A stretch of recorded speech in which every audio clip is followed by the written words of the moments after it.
تعالى خدكم لزمن يعني 20 سنة ورا كده. مين فاكر التليفونات دي؟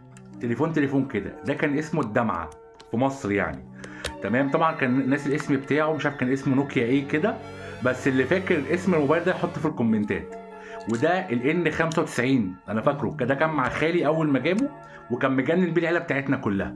التليفون كان يعتبر ده كان الايفون بتاع عصره، نوكيا ده. كان اللي شاله ده يبقى باشا قوي وراجل من اغنى اغنياء المنطقه.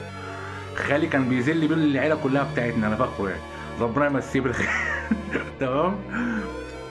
واللي ليه ذكريات معايا اكتبه. التليفون ده كان مع حد قريبنا بس مش فاكر مين، بس انا برضه ناسي اسمه، فاللي برضه فاكره يقول لي. طب انا شايف 5200، 5200 مش فاكر قوي. بس التليفون ده كان تحفه فنيه وكنت هموت واشيل واحد زيه. تمام، الكلام ده انتوا بتتكلموا في 20 سنه، يعني العمر جري بينا جري. سامعين الصوت؟ ياه ايام، ايام التليفونات دي. شوف بقى، شوف.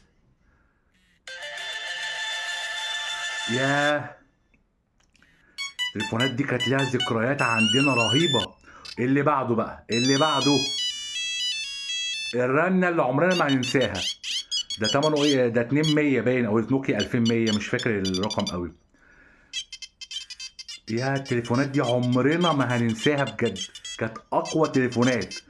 كان يقعد مشحون لمده 10 ايام ما يفصلش شحن. يا ليه هو على التليفونات دي؟ مين هنا كان ليه ذكريات مع التليفونات دي يا جماعه؟ يا ريت يكتب في الكومنتات اللي ليه ذكريات مع التليفونات دي، يكتب ايوه انا كنت جايبه وكان معايا. تمام، بجد تحفه. كانت ايام الخير، كانت ايام الهنا. يا نهار ابيض، يا ريت الايام دي ترجع تاني.